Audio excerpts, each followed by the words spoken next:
that, doesn't he? And then I saw the picture. He's already got a Belichick picture. I'm like, golly. So that's awesome. Yeah, I know. It's just a constant reminder that I'm letting you guys down, but it's okay. Always next year, right? Maybe. Yeah. Hey, let's talk about the game last week real quick, all right?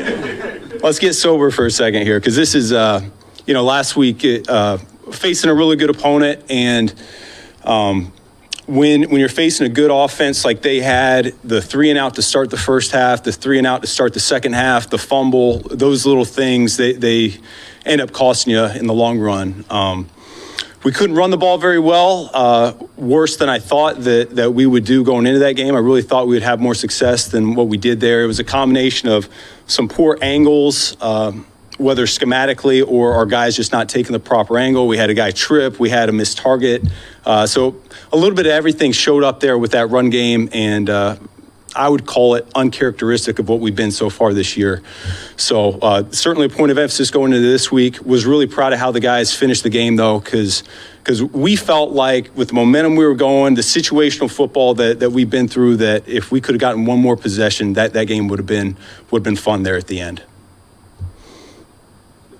The run game, Dan talked about it. The previous week was inefficient. You can go back probably 4 of the last 7 would be classified as inefficient performances by your standards. You guys are a good run team. You have been for a long time.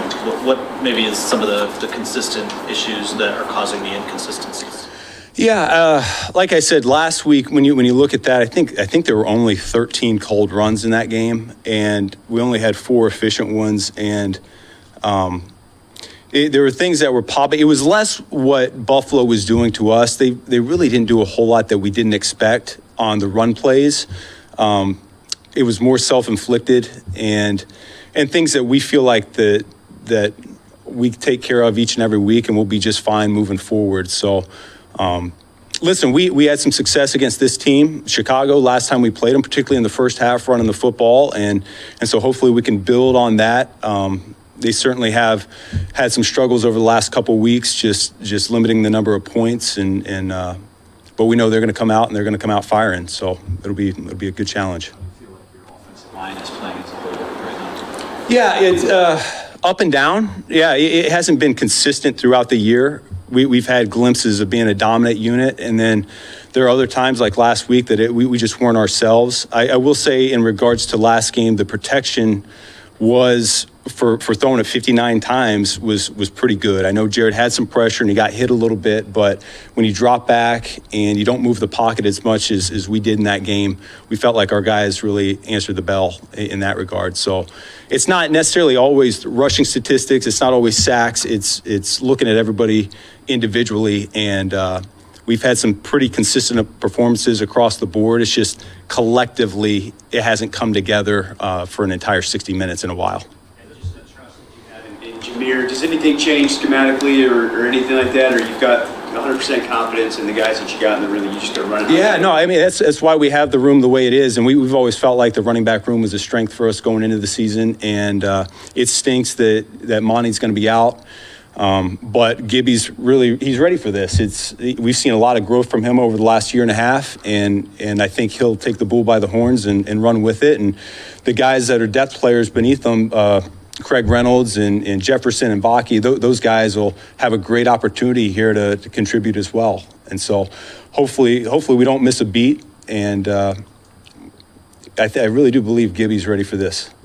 Back to the offensive line really quick. We saw 3 of the starting 5 just take a rest yesterday. Do you think maybe that physical rest might help them kind of get back on track? Yeah, I mean, we had an early bye week, and then certainly after the Green Bay game, we were able to get our legs back under us a little bit. But it's a long season, and fortunately up front there, we've been fairly healthy. So they've logged a lot of snaps, they've logged a lot of games, and we have a number of guys over 30 years old. So I think coach is being smart with it and just making sure we're staying fresh here for the next 3 of the regular season going into the postseason as well. Everybody talks about complementary football with the issues for the defense, especially injury-wise.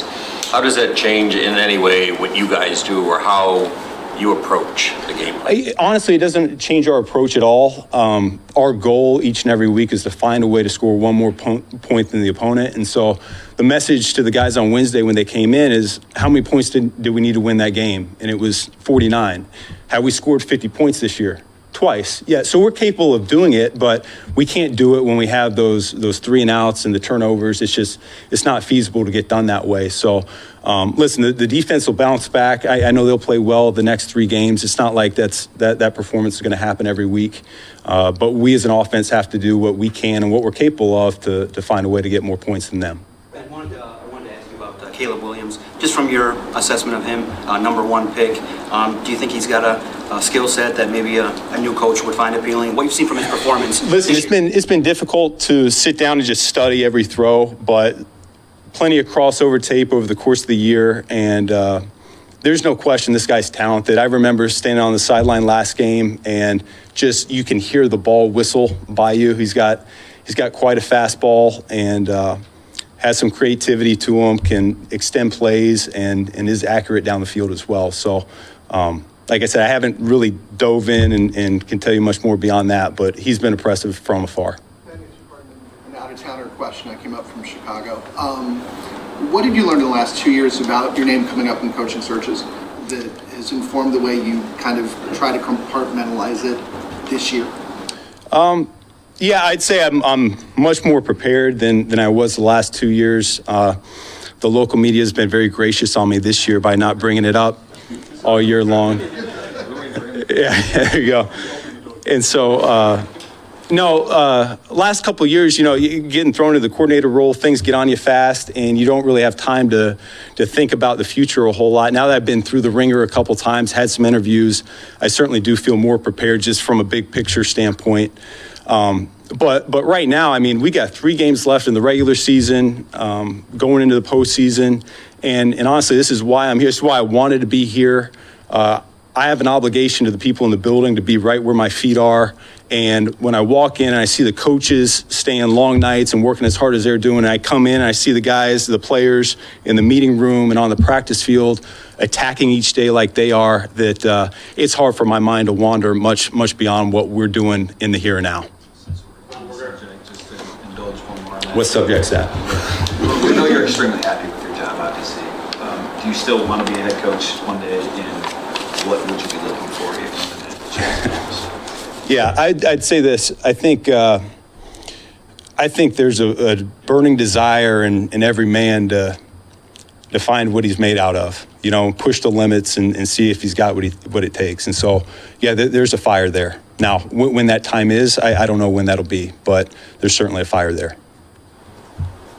You brought up Jefferson. Scotty brought him up first when we talked about, options behind Gibbs to kind of support, the loss there. I'm just curious, what does it mean to you as a coach for a guy that's toiled on the practice squad for the better part of 3 years to have, an opportunity? Is that particularly meaningful as a coach? Yeah, absolutely. I think that's a big reason why you get into this business to start with, is to see growth and guys grow as players, as people, and then eventually get an opportunity to play. And that's what you've seen from him. He is a guy that has matured so much from the moment he got in the building, and he's taken some lumps and been cut and brought back and this, that, and the other. And I mean, he's really deserving of a chance here this week to show what he's made out of.